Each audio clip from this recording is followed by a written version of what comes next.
ஆனா ஆண்டவர்கிட்ட நெருங்க நெருங்க நெருங்க சோதனைகள் வரும். கடவுளுடைய பிள்ளைகள் ஆண்டவரை விட்டு வெளியிலே துரத்தும்படியாக 1 பேதுரு 5:7 உன் எதிரியாகி அழகை யாரை விழுங்கலாம் என கர்ச்சிக்கிற சிங்கத்தை போல் வகை தேடிக் கொண்டிருக்கிறார். எபேசியர் 6:11 பவுல் சொல்லுகிறார், மனிதனோடு மட்டும் போராடவில்லை, ஆட்சி புரிவோர், அதிகாரம் செலுத்துவோர், இருள் சூழ்ந்த இந்த உலகத்தின் மீது ஆற்றலுடையோர், வான்வெளிகளில் உள்ள தீய சக்திகளோடு நாம் போராடி கொண்டிருக்கிறோம். வீட்டிலையும் பிரச்சனை, சொந்த சகோதரருக்குள்ளேயே குழப்பம், நான் பெரியவனா நீ பெரியவனா என்ற நிலைகள், அல்லது நாம் வாழுகிற சமூகத்துக்குள்ள, வேலை செய்கிற இடத்துல, சர்ச்சில், வெளியில, எல்லா இடமும் பிரச்சனை. சில நேரத்தால் கண்களால் பார்க்கிற நபர்களாக இருப்பார்கள். ஆனால் இந்த வார்த்தை சொன்னது, கண்களுக்கு புலப்படாத தீய ஆவிகளோடும் நாம் போராடுகின்றோம். நம்முடைய போராட்டம் கடவுளோடு நெருங்க நெருங்க. ஆனால் அந்த போராட்டத்தை கண்டு நாம் பயப்பட தேவையில்லை. துன்பங்கள் வருகிற பொழுது அதை நாம் தாங்கிக் கொள்ள வேண்டும். அவன் தெரியாம பேசிட்டான், பரவாயில்ல, ஏற்றுக்கொள்வோம். பிரியமான அன்பு சகோதரர்களே,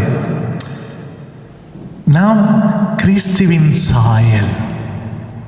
நம்முடைய செயல்பாடு பகைவனை, அவனுடைய குற்ற உணர்வை, அவனுடைய உள்ளத்தை நடுங்க வைக்கும். நான் கொடுக்கின்ற அன்பு, மன்னிப்பு அவர்களை தூங்க விடாது. இயேசு சிலுவையில தந்தையே இவர்கள் அறியாமல் செய்கிறார்களே மன்னியும் என்று சொன்னாரே, அந்த சூழ்நிலையில் அதை போல இயேசுவை பின்பற்றி வாழ்ந்த புனித ஸ்தேவானும் தந்தையே கல்லெறிந்து கொலை செய்து கொண்டிருக்கிற அந்த நேரத்தில் அவர் தந்தையே இந்த குற்றத்தை அவர்கள் மீது சுமத்தாதேயும் என்று சொன்னார்.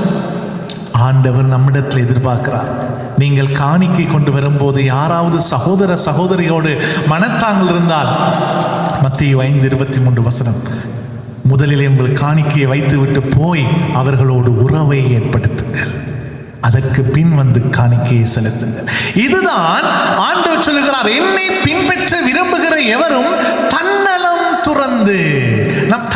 துறந்து என்னை வெறுமையாக்குவது, சுயநலம் அல்ல பிறர் நலம், என்னை தாழ்த்தி கொள்ளுவது, பொறுத்திருப்பது. அந்த நேரத்தில் நான் ஒரு கிறிஸ்துவாக மாற வேண்டும். இது எப்படி முடியும்? ஆண்டவர் முடியாததை நம்ம கேட்போம். ஆண்டவரே உம்முடைய வல்லமையை தாங்க, சோதனையிலே என்னை வழி நடத்துகிற துணையை தாங்க. ஆண்டவர் செய்வார். எப்படி நடக்கும்? பரிசுத்த ஆவியானவரை நமக்கு தருவார்.